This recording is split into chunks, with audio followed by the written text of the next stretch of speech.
experience rather than to talk about it, because it's that sort of hands-on electronic tool, that hands-on tool that we have to experience. So let me tell you that I'll give you a rough idea of the materials that we've been preparing so far. Most of these materials are self-explanatory, so again, it would be time-consuming to examine them all. The presentation is divided into 3 separate parts. The first part shall give you just a few hints about the rationale, the philosophy, which lay beyond the Euro portfolio. Second, the main features of the Euro portfolio, electronic Euro portfolio. Then I shall leave you with handouts on that, because we wrote, and I thank you, my colleague Jana, for her support in this, which was great, as usual. We prepared a paper on that, so you can explore and exploit all the possible details through that paper. It would be idle to discuss this paper, to get into details about that paper. The other thing I'd like to appreciate, Mr. Bolton, tomorrow, is to share a few technical details.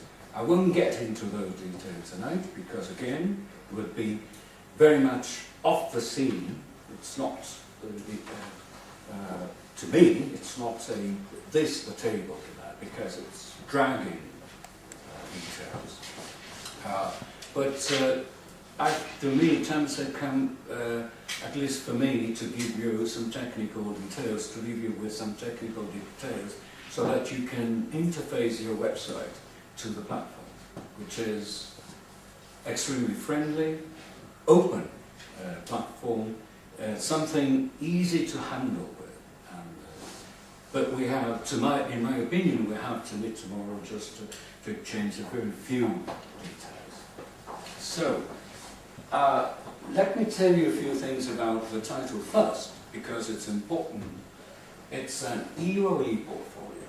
That means that the platform we've been building so far does meet all the European standards in respect of the ITC features. It's an open sources portfolio. And it's the kind of technology that Europe does recommend at the moment, because it guarantees a high standard of technology at the lowest possible price. And it's an open standard portfolio, so that anyone could interface into the portfolio and share whatever, as we shall see. And that's another extremely important feature which allows us to meet the European standards at the moment.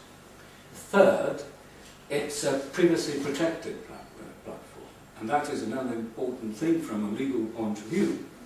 Everything is to be guaranteed as far as the international laws on privacy. The portfolio can be used by anyone who wants to publish his or her own experiences.